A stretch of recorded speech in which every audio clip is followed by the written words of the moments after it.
Assalamualaikum warahmatullahi wabarakatuh. Selamat malam pemirsa, kita memasuki era digital yang menuntut kecepatan dan ketepatan dalam penyajian informasi. Dalam dunia jurnalistik, kemajuan teknologi telah melahirkan sebuah inovasi penting bernama Computer Assisted Reporting atau CAR, serta jurnalisme data.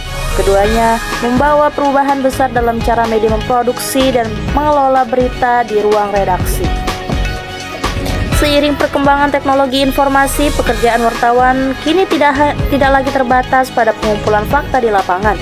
Mereka juga dituntut mampu mengelola data dalam jumlah besar untuk memasuki pola, tren, dan fakta tersembunyi yang relevan bagi publik. Inilah yang menjadi dasar lahirnya Computer Assisted Reporting, metode peliputan yang memanfaatkan perangkat komputer serta lunak statistik, serta basis data untuk membantu jurnalis menemukan kebenaran berbasis bukti. Konsep ini pertama kali diperkenalkan oleh Philip Meyer melalui gagasan Precision Journalism yang menggabungkan metode ilmiah dengan praktik peliputan. Dengan bantuan teknologi, wartawan kini bisa menganalisis ribuan data publik, laporan keuangan hingga data sensus dalam waktu yang jauh lebih singkat. Dari konsep inilah kemudian berkembang jurnalisme data atau data jurnalisme. Dalam pendekatan ini, data tidak lagi sekadar sumber informasi tetapi menjadi dasar bagi penceritaan berita itu sendiri. Jurnalisme data memungkinkan media menyajikan berita secara visual dan interaktif seperti grafik, infografis, dan peta digital, sehingga membaca lebih mudah memahami isu yang kompleks. Di Indonesia, Tempo Media Group menjadi salah satu pelapor penerapan konsep ini melalui liputan Panama Papers, perdagangan TKI ilegal di Malaysia, hingga budak Indonesia di kapal Taiwan. Tempo memanfaatkan big data untuk menelusuri jaringan kejahatan lintas negara. Proses kerja digital semacam ini terbukti meningkatkan efisiensi redaksi sekaligus memperkuat akurasi dan kedalaman liputan.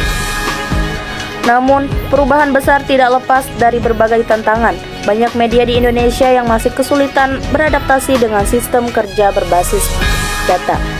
Keterbatasan sumber daya manusia, minimnya pelatih teknis, serta belum adanya data desk khusus di redaksi membuat penerapan CAR dan jurnalisme data belum optimal. Selain itu, budaya kerja di newsroom juga masih cenderung konvensional. Sebagian wartawan masih mengandalkan intuisi dan pengalaman lapangan, belum terbiasa membaca dan menganalisis data secara sistematis. Padahal di era digital, kemampuan data literasi menjadi kunci penting dalam menghasilkan berita yang cepat, akurat, dan terpercaya. Untuk menjawab tantangan tersebut, para ahli menyarankan 4 strategi utama bagi divisi pemberitaan. Yang pertama, meningkatkan literasi data dan pelatihan teknis bagi wartawan. Yang kedua, membentuk desk khusus jurnalisme data yang mengintegrasikan reporter, analisis, dan desainer visual. Yang ketiga, mengutamakan infrastruktur digital serta sistem kolaborasi berbasis cloud agar koordinasi antar bagian lebih efisien. Dan yang keempat, kemitraan dengan lembaga data publik serta komunitas open data guna memperluas akses terhadap sumber informasi yang kredibel. Dengan strategi tersebut, media diharapkan dapat membangun digital newsroom yang lebih adaptif, efisien, dan transparan. Pemirsa, Computer Assisted Reporting dan jurnalisme data bukan sekadar alat bantu teknologi, melainkan strategi penting yang mentransformasikan manajemen produksi berita.